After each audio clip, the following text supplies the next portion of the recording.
নমস্কার, আমি শান্তনু। আপনাদেরকে স্বাগত শান্তনু সলিউশন থেকে।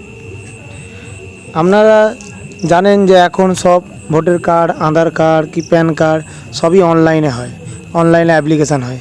কিন্তু আমরা জানি না যে অনলাইন অ্যাপ্লিকেশান যে হয়ে গেল, কিন্তু স্ট্যাটাসটা চেক করব কেমন করে।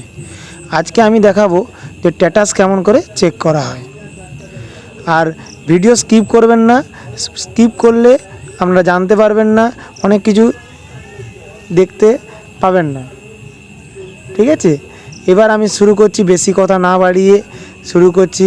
আমার এই আজ প্রথম ভিডিও দেখবেন, ভালো লাগলে আমাকে সাপোর্ট করবেন। ঠিক আছে, নমস্কার, শুরু করছি। ভোটার কার্ড কেমন করে অ্যাপ্লিকেশান স্ট্যাটাস চেক করা যায়, অ্যাপ্লিকেশানের স্ট্যাটাস কেমন করে চেক করা যায় দেখুন। প্রথমে আমরা এই আমার ফোনটা দেখলেন, প্রথমে এই ক্রোম ব্রাউজারে গেলাম। ক্রোম ব্রাউজারে গেলাম, দিয়ে গুগলে লিখব ভোটার কার্ড স্ট্যাটাস চেক বা voter.eci.gov.in।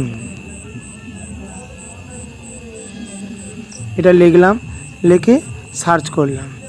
সার্চ করলে এরকম একটা পেজ আসবে, দেখবেন। পেজ আসার পরে আপনারা স্ক্রল ডাউন করবেন, কিন্তু দেখবেন এই লগ ইন করতে হবে আপনাকে। প্রথমে এই লগ ইন করলেন, লগ ইন করতে গেলে আপনাকে এখানে দিতে হবে রেজিস্টার মোবাইল নাম্বার। যদি আগে থেকে মোবাইল নাম্বার থেকে থাকে সেই মোবাইল নাম্বার দিবেন। আমার যেমন রেজিস্টার করা আছে তাই আমি মোবাইল নাম্বার দিলাম।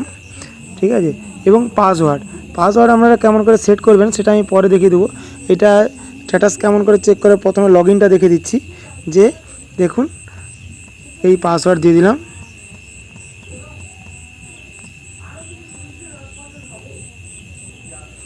দেওয়ার পরে দেখুন এখানে ক্যাপচার আছে, সেই ক্যাপচারটা আপনাকে ঠিকঠাক করে দিতে হবে। দেখুন, ঠিকঠাক করে দেওয়ার পরে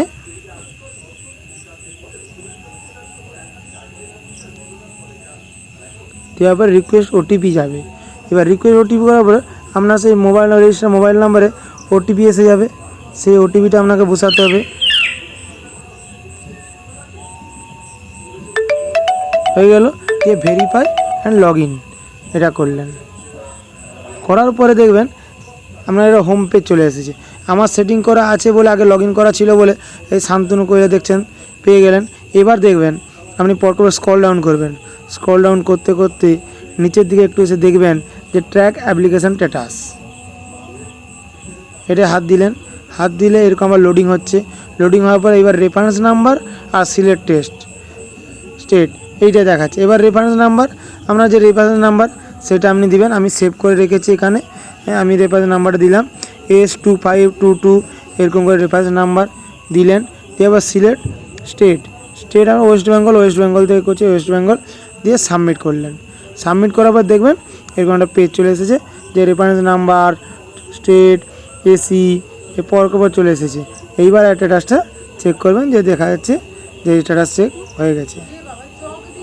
ঠিক আছে, ধন্যবাদ।